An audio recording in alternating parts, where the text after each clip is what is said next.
Hello everyone, प्रज्ञा empower studies में आपका स्वागत है। हम मैथ्स में आज 10th क्लास का 11 चैप्टर कर रहे हैं, जिसकी प्रश्नावली एक्सरसाइज 11.1 हम करेंगे, है ना।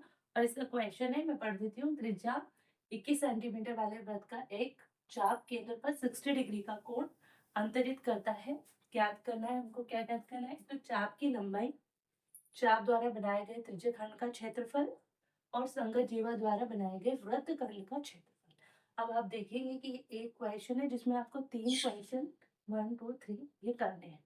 तो पहले मैं आपको ये कहूंगी कि इस तरह के क्वेश्चन ना, इस तरह के एक वीडियो में 3 क्वेश्चन जब हम करेंगे तो ये 5 मिनट में खत्म होने वाला नहीं है। ये कम से कम 15 मिनट का क्वेश्चन है, क्योंकि इसमें एक क्वेश्चन में 3 क्वेश्चन हमको सॉल्व करने हैं। तो प्लीज आप वीडियो को पूरा देखिएगा, है ना, क्योंकि 2 मिनट 3 मिनट में कंप्लीट कर पाना पॉसिबल नहीं होता है। और मैं इसका इंग्लिश, मैंने हिंदी वर्जन लिखा है, इंग्लिश वर्जन में आपको इसका पढ़ देती हूँ, है ना। एक्सरसाइज 11.1 का है ये। Are area related to the circle, है ना।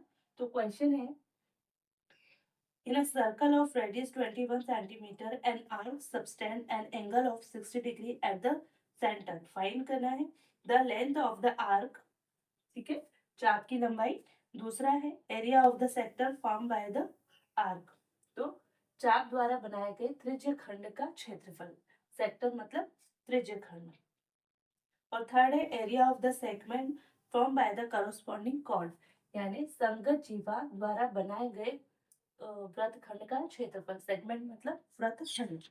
ठीक है, तो ये वर्जन था इंग्लिश, है ना। और स्टार्ट करते हैं। त्रिज्या 21 सेंटीमीटर वाले वृत्त का चाप केंद्र पर 60 डिग्री का कोण अंतरित करता है। तो मैं इसको रेड से बना देती हूँ। एक वृत्त है, इसका एक सेंटर है और एक चाप है। ये कोई भी एक चाप है, ठीक है।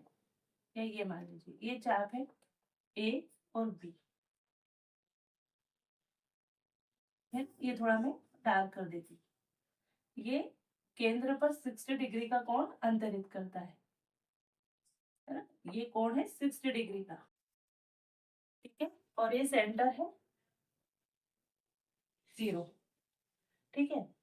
तो पहला क्वेश्चन क्या है? चाप की लंबाई ज्ञात करनी है, यानी ये चाप की जो लंबाई है ना, ये ज्ञात करनी है। तो पहला क्वेश्चन सॉल्व करते हैं। सॉल्यूशन फर्स्ट, चाप की लंबाई, तो area, length of the arc, चाप की लंबाई। इसके लिए फॉर्मूला क्या है? थीटा बटे 360 degree into 2 pi r. 2 pi r क्या है? ये जो वृत्त है, ये सर्कल है, इसका सर्क्यूफेरेंस, है ना, या पेरीमीटर। हिंदी में बोलेंगे परिधि या परिमाप, ठीक है। अब देखिए, ये क्वेश्चन तो आप, ये फॉर्मूला तो आपको याद होगा, पर मैं इसको बता देती हूँ आपको कि ये फॉर्मूला कैसे आया। तो देखिए, जब ये एंगल 360 डिग्री का है, 360 डिग्री का ना, वृत्त के केंद्र पर जो बनता है, ये पूरे वृत्त के केंद्र पर जो एंगल बनता है वो 360 डिग्री होता है। तब परिधि क्या है? ये परिमाप क्या है? 2 पाई आर, ठीक है। और जब ये एंगल कुछ दिया हुआ है, थीटा है सपोज, तब परिमाप क्या होगा? यानी इतने भाग के लिए, किसी कोई चाप के लिए, मतलब इसके किसी हिस्से के लिए, थोड़े से टुकड़े के लिए, चाहे वो ये इतना होता है, तो इसका एंगल कितना होगा, ये फाइंड आउट करना है हमको, है ना। ये परिमाप हमको क्या करना है। तो ये कितना होगा? कम होगा ना, क्योंकि 360 के लिए 2 पाई आर है, तो इतने पोर्शन के लिए 2 पाई आर था, तो इतने पोर्शन के लिए क्या होगा? 60 डिग्री के लिए क्या होगा? कम होगा, क्योंकि 360 के लिए 2 पाई आर, तो 60 के लिए कम, कम के लिए हम क्या करते हैं? डिवाइड करते हैं।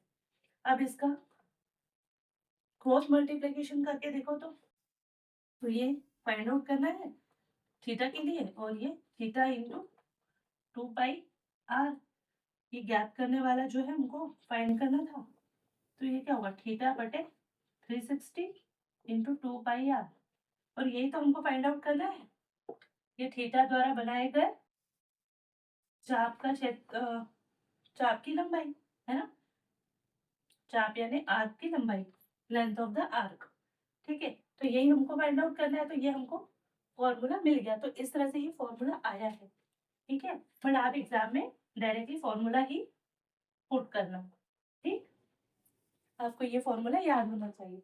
इसका फॉर्मेशन बस मैंने आपको बताया कि ये इसकी उत्पत्ति कैसे हुई, ठीक है। अब हम लिखते हैं थीटा हमको क्या दिया है, पहले आप देख लेना, दिया है थीटा एंगल कितना है 60 डिग्री, है ना। त्रिज्या यानी कि आर, रेडियस कितनी है, सॉरी 21 सेंटीमीटर है।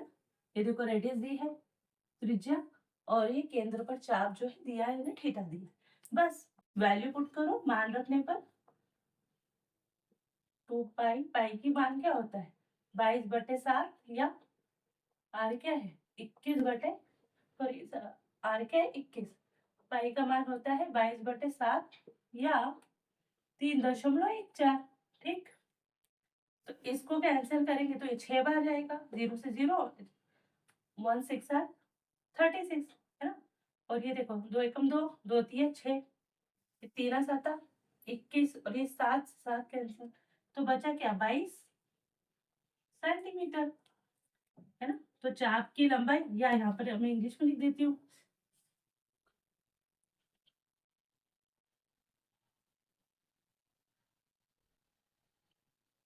Length of arc is 22 centimetre, ठीक है। तो ये ए से बी की दूरी कितनी होगी, हमने इसको ए भी बोल दिया, चाप कितना हो गया 22 सेंटीमीटर, है। चलिए ये चीज हो गई, तो ये क्वेश्चन बन गया, है ना।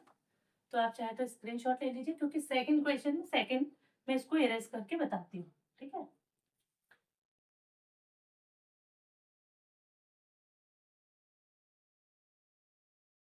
अब है चाप द्वारा बनाई त्रिज्य खंड की का क्षेत्रफल, यानी area of sector form bye arc.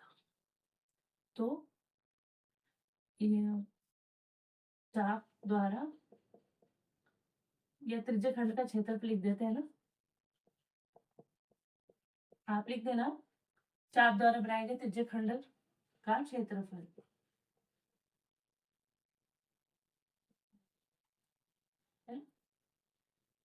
Area of sector. इसका फॉर्मूला क्या है, तो इसका फॉर्मूला होता है थीटा बाय 360, और हमको क्योंकि क्षेत्रफल निकालना है तो पाई आर स्क्वायर, ये फॉर्मूला आपको याद होगा, याद होना चाहिए। अब मैं इस फॉर्मूले को, ये कैसे आया ये बता रही हूँ, देखिए 360 डिग्री का कोण, ये पूरा वृत्त, ये पूरा परिमाप इस पे बनाएगा, है ना। ये पूरा तो 360 का होता है, तो तब 360 डिग्री के लिए सर्कल का एरिया क्या होता है, वृत्त का क्षेत्रफल होता है पाई आर स्क्वायर, ठीक है। तो थीटा के लिए क्या होगा, ये तो हमको ज्ञात करना है क्षेत्रफल। थीटा के लिए क्षेत्रफल क्या होगा, जब चाप द्वारा बनाए गए त्रिज्य खंड का क्षेत्रफल, तो इसके द्वारा यहाँ पर कोण बनाया थे 60 डिग्री का, तो ये जब 60 डिग्री का कोण बनाता है कोई चाप, तब क्षेत्रफल क्या होता है, तो यही फाइंड करना है। तो 360 के लिए पाई आर स्क्वायर होगा, तो थीटा यानी ये तो कम का ही कोण होगा ना। अब जितने भी कोण हम छोटे छोटे चाप बनाएंगे वो 360 से तो कम के ही होंगे, तो कम के लिए क्या होता है, हम हमेशा भाग देते हैं, यानी डिवाइड करते। तो इसका मल्टीप्लाई यहाँ करो, इसका मल्टीप्लाई यहाँ, तो फाइंड जो करना है वो रहेगा, यानी 360 डिग्री। ये क्षेत्रफल हमको फाइंड आउट करना है, थीटा के द्वारा बनाया क्षेत्रफल, और ये है पाई आर स्क्वायर इंटू थीटा। ये यहाँ चला जाएगा तो क्या हो जाएगा 360, क्योंकि इसके मल्टीप्लाई में तो यहाँ हो जाएगा इसके डिवाइड में। यहाँ भले लिख दो कि थीटा द्वारा बनाया क्षेत्रफल, तो देखो ये कितना हो जाएगा, ये तो है theta by 360, theta by 360 into pi r square, आगे पीछे ही लिखा है, ये देखो है? तो ये चीज ऐसे बनी, तो इसका ये फॉर्मूला है ना। तो इस तरह से फॉर्मूला है, आपको ये फॉर्मूला पता होना चाहिए, ठीक है। आप डायरेक्टली एग्जाम में फॉर्मूले पर वैल्यू पुट करना, थीटा कितना है गिवन है हमको 60 डिग्री, और ये क्या है 360, है ना। तो पाई क्या है 22/7, और आर क्या है 21, तो 21 इंटू 21 हुआ पाई आर स्क्वायर है, तो आर का स्क्वायर यही है, ये कैंसिल किया 6 बार, 11 और ये 3, जब हमने 2 से किया तो 2 वन जा 2, 2 वन जा 2, 2 3 जा 6, ये 3 वन जा 6, 3 7 जा 21, और ये 1 से 1 के 7 से 7, तो ये 21 बचा और इधर 11, यानी 11 इंटू 21। इसका मल्टीप्लाई किया तो 21 से कम 21, 21 से कम 21 और 2 23, यानी 231। ये क्षेत्रफल है, तो क्या होगा सेंटीमीटर स्क्वायर, क्योंकि त्रिज्या कितने में है, सेंटीमीटर में, तो क्षेत्रफल भी सेंटीमीटर स्क्वायर में आएगा। तो ये आपका आंसर है, यानी त्रिज्य खंड का क्षेत्रफल।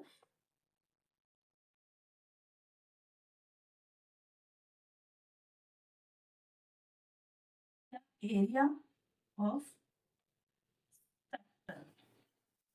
फॉर्म बाय आर्क, है ना। तो ये आप पूरा लिख देना, चाप द्वारा बनाए गए त्रिज्य खंड का क्षेत्रफल ये है ना। Area of sector form bye ये आर्क, ठीक है। तो आप इसका, है ना, और ये त्रिज्य खंड का क्षेत्रफल कौन सा क्षेत्रफल है, ये पूरा क्षेत्रफल, ये पूरा क्षेत्रफल, ये जो आर्क ने पूरा बनाया है ना, इस पूरे क्षेत्रफल का क्षेत्रफल है ये जो हमने लिखा है। तो मैं यहाँ एक बार लिख देती हूँ कि ये त्रिज्य खंड का क्षेत्रफल कितना है, 231 सेंटीमीटर का स्क्वायर, क्योंकि अभी हम इसको रब करेंगे ना, तो हमको इसकी जरूरत होगी। या आप अगर यहाँ पे एक और पॉइंट देना चाहे पी, तो दे सकते, नहीं दिया तो कोई इशू नहीं। आप त्रिज्य खंड का क्षेत्रफल याद रखने का, त्रिज्य खंड ओ ए बी का क्षेत्रफल 231 सेंटीमीटर स्क्वायर है। इसका स्क्रीनशॉट ले लीजिए, मैं इसको अरेस्ट करती हूँ।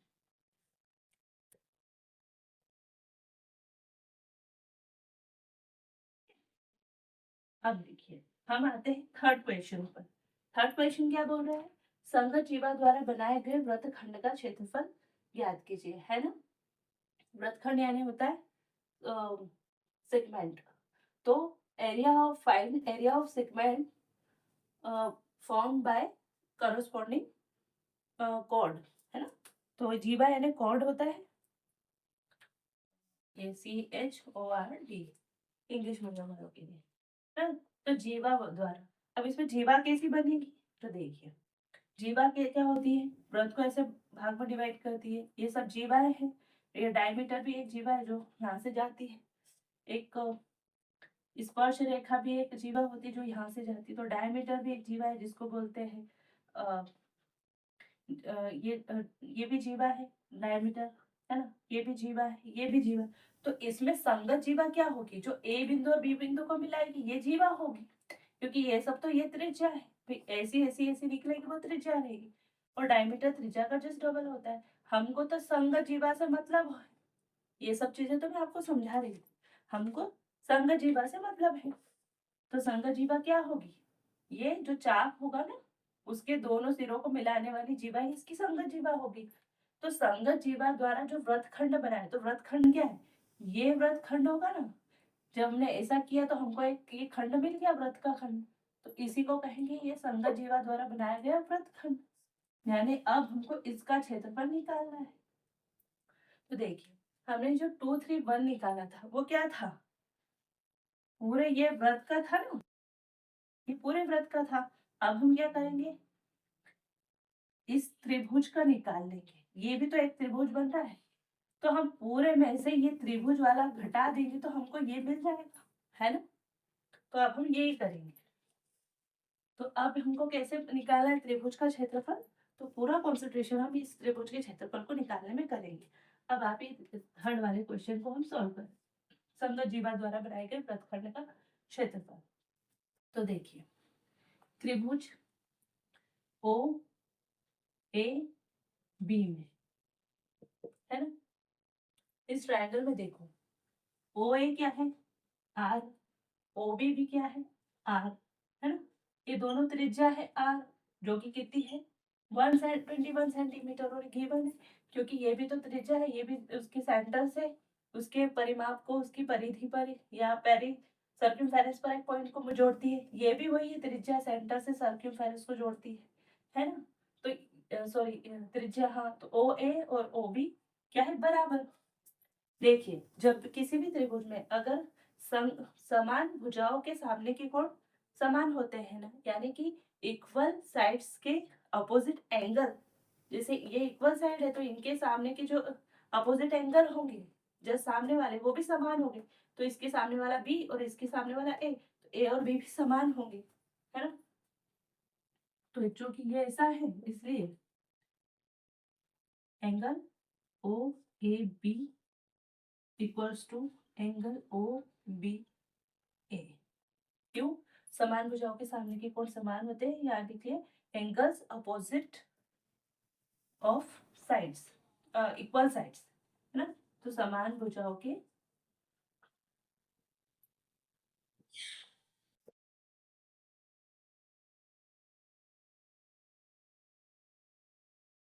Angle opposite to equal sides, ठीक है, ये हो गया, ये दोनों समान है। अब कोण ओ ए ओ बी क्या है, तो एंगल ए ओ बी कितना है, 60 डिग्री। अब हमको ये पता है कि त्रिभुज के या ट्रायंगल के तीनों कोणों का योग क्या होता है, तीनों एंगल का कोण, एंगल का सम क्या होता है, ये तीनों एंगल का सम होगा 180 डिग्री। तो ये तो 60 है, तो इसका और इसका योग क्या होगा 120 के बराबर, है ना। तो O A B plus O B A plus A O B है बराबर 180 डिग्री होगा इन तीनों का। और ये तो हमको पता है कि 60 है, तो इन दोनों का सम क्या होगा 120, है ना। तो ये दोनों तो बराबर है, तो इनको हम क्या कर सकते हैं, टू कोण ओ ए बी कर दो इसको, और ये 180, तो ये इससे जाएगा तो माइनस हो जाएगा, तो ये कितना हो जाएगा 120, यानी टू ओ ए बी यानी 120, तो ये इससे कैंसिल हो जाएगा, तो क्या होगा 60। तो कोण ओ ए बी बराबर कोण बी ओ बी ए, दोनों क्या हो गए 60 60 के हो गए, यानी ये एंगल भी 60 डिग्री का हो जाएगा, ये एंगल भी 60 डिग्री का हो जाएगा। क्यों? क्योंकि त्रिभुज के तीनों कोणों का योग क्या होता है 180 डिग्री, है ना। उसमें से एक ये वाला कोण तो हमको पता है कि ये क्या है 60 डिग्री का, ये 180 डिग्री के होते हैं एंगल, है, और उसमें से एक 60 डिग्री का है। तो बचे ये वाला और ये वाला दोनों क्या है बराबर है, और ये दोनों बराबर है और इनका योग क्या होगा 120, क्योंकि ये 60 तो हो ही गया, तो बचे 120 में से 60 गया तो 120। अब ये दोनों 120 के मिलाकर और है दोनों बराबर, तो दोनों 60 60 के ही होंगे, है ना। तो यही हमने निकाला, ये दोनों एक है इसलिए हमको दोनों के इक्वल मान के यहाँ जैसे हम जोड़ते हैं ना x प्लस एक्स बराबर 2x, है ना। तो ये भी बराबर है, ये भी दोनों एक ही चीज है ना, तो हमने एक साथ इसको two angle O A B कर दिया, है ना, और यहाँ से कैंसिल कर दिया, और यहाँ लिख दिया ये जैसे कोण angle O A B equal to 60 आया, तो हम क्या करेंगे दोनों बराबर थे तो अब दोनों 60 60 के हो जाएंगे, तो मैंने ये चीज वही की, ठीक है। अब ये देखिए ये 60 60 के है ना, तो मैंने ये थोड़ा इरेज कर देती हूँ मैं, आपने स्क्रीनशॉट ले लेना, थोड़ा रुक के ले लेना वापस, है ना। तो ये देखिए अब ये भी 60 का, ये भी 60 का, ये त्रिभुज ये भी 60, ये भी 60 और ये भी 60, इतना वाला, ठीक है। तो ये हो गया ना इक्विलैटरल ट्रायंगल यानी समबाहु त्रिभुज, अतः कोण त्रिभुज ए ओ ए बी क्या है समबाहु त्रिभुज है, इक्विलैटरल ट्रायंगल है। अब जब ये इक्विलैटरल ट्रायंगल है समबाहु त्रिभुज है, तो त्रिभुज ओ ए बी का क्षेत्रफल क्या होगा √3/4, और ये भुजाओं का तीनों भुजाएं बराबर है, तो भुजाओं का क्या, अब देखो ये क्या है, इसके सामने ये, इसके सामने ये और इसके सामने ये, जब तीनों ही कोण अब समान एंगल के 60 60 के है तो इनकी भुजाएं भी समान है, तभी तो समबाहु त्रिभुज बना, है ना। समबाहु त्रिभुज बना तो इसका क्षेत्रफल होता है √3/4 इंटू भुजा का स्क्वायर, या आप इसको ऐसे बोल सकते हैं, √3/4 साइड का स्क्वायर, जो भी साइड है ना भुजा उसका स्क्वायर।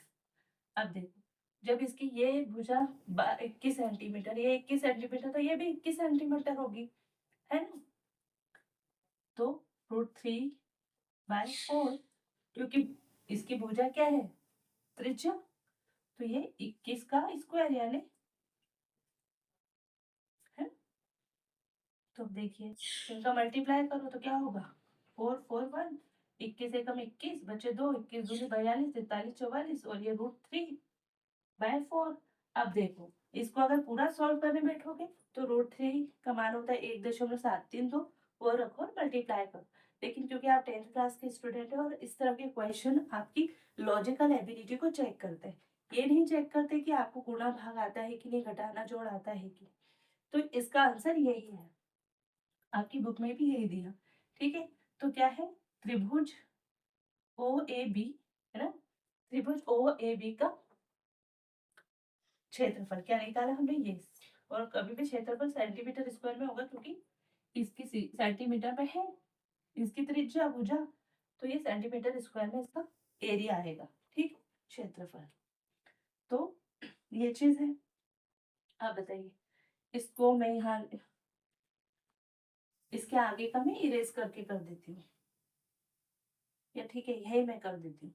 देखिए अब हमने क्या करना था, ये पूरा तो हमने निकाल लिया था, ये और ये चाप के साइड, यानी ये वाला जो है हम निकाल चुके थे, ये है ना। और अभी हमने क्या किया, ट्रायंगल वाला निकाला, और हमको ये जो मैंने ये पेंट कर रखा है, ये लाल कलर कर रखा है, ये हमको फाइंड आउट करना है। तो हम ये पूरा निकाल लेंगे, इस पूरे में से इतना ऊपर ऊपर भाग वाला घटा देंगे तो ये वाला भाग हमको मिल जाएगा। तो हमको वही करना है कि संगत जीवा द्वारा बनाए गए वृत्तखंड का क्षेत्रफल क्या होगा, वृत्तखंड का क्षेत्रफल